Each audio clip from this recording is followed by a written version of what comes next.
If the truth be told, we were being totally honest. Most of us don't like waiting. Particularly if we're waiting for something to change or something to get better. Waiting can be a very frustrating experience. But the worst kind of waiting of all is waiting on God. When God forces you to wait for things to get better in your life, for things to improve, to change, to reverse, and nothing is happening.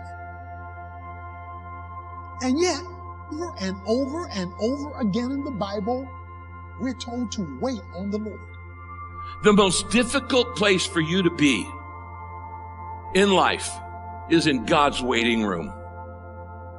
In God's waiting room. Some of you are in God's waiting room right now. What is God's waiting room? When you're in a hurry for something to happen and God isn't. That's God's waiting room. Some of you are in a hurry to graduate. Some of you are in a hurry to get married. Some of you are in a hurry to start a family.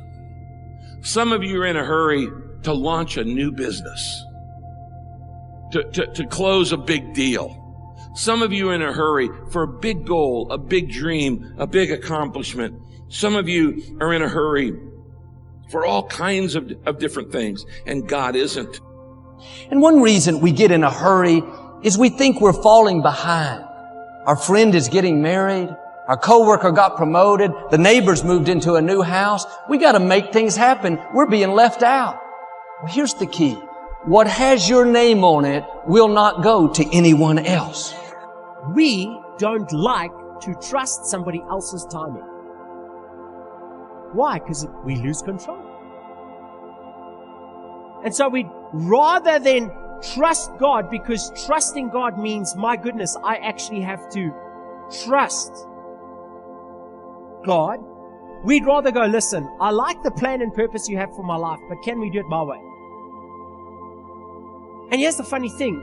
Now that I'm a parent, I recognize in my children that they don't like it to wait on my timing. They don't like to wait.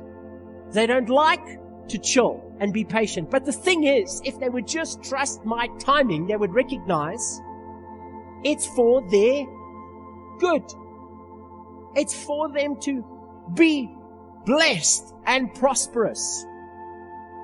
And so you can live life frustrated, anxious, stressed out, angry, or you can rest and go, God, I have to trust in your timing.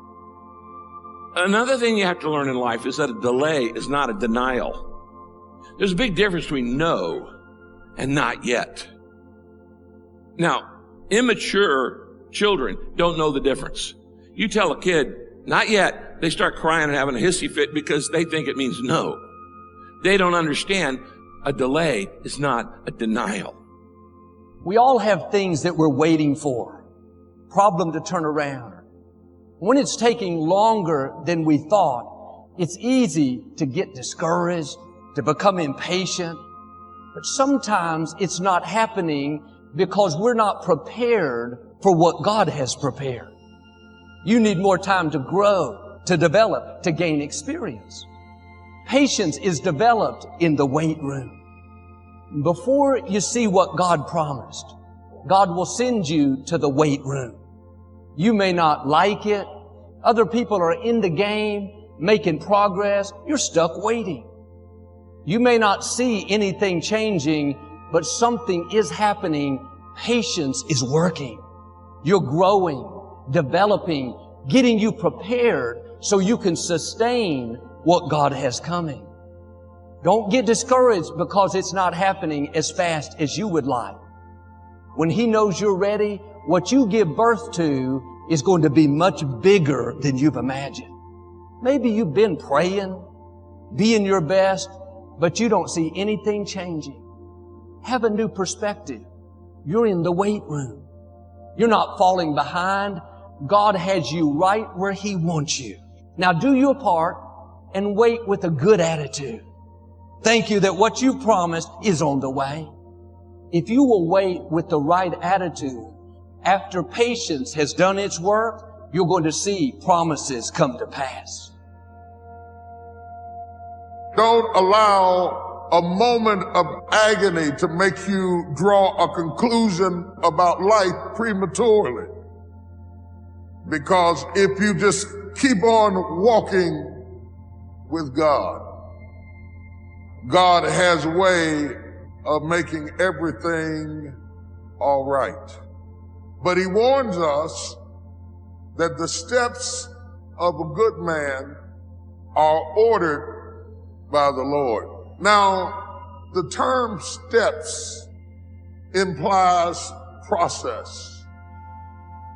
Means it's going to take a while. Because a blessing given too soon is not a blessing at all. I could give my son the car keys now, but had I given it to him when he was 5, it would not have been a blessing at all. He can't handle it.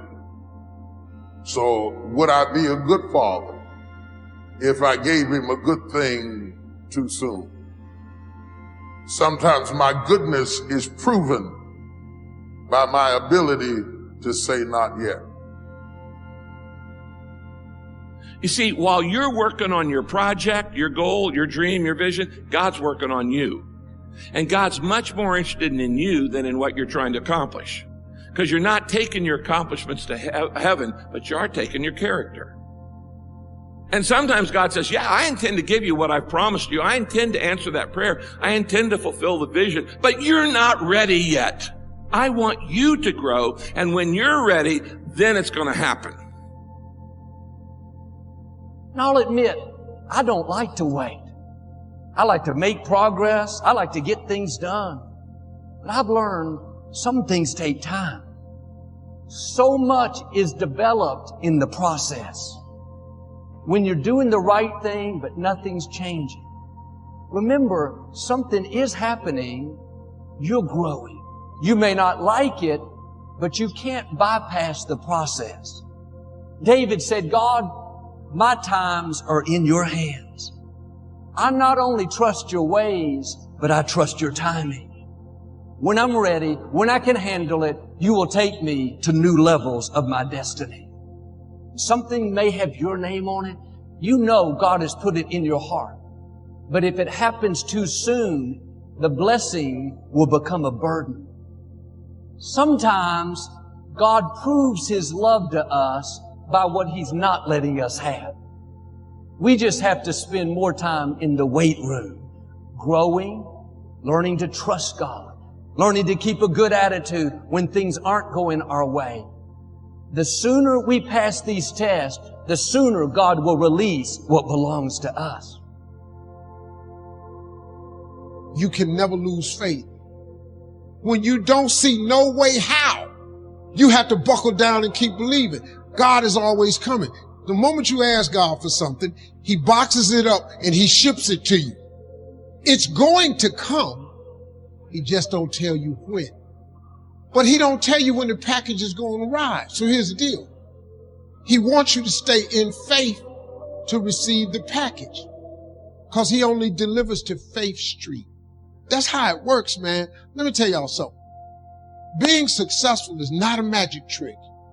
You just have to learn the principles of success. I am telling you, your education ain't got nothing to do with it. Now, when you gonna ask Him for it, and are you gonna wait for it to happen? Or are you gonna lose faith? Well, I guess it wasn't the Lord's will. How you know what God's will is?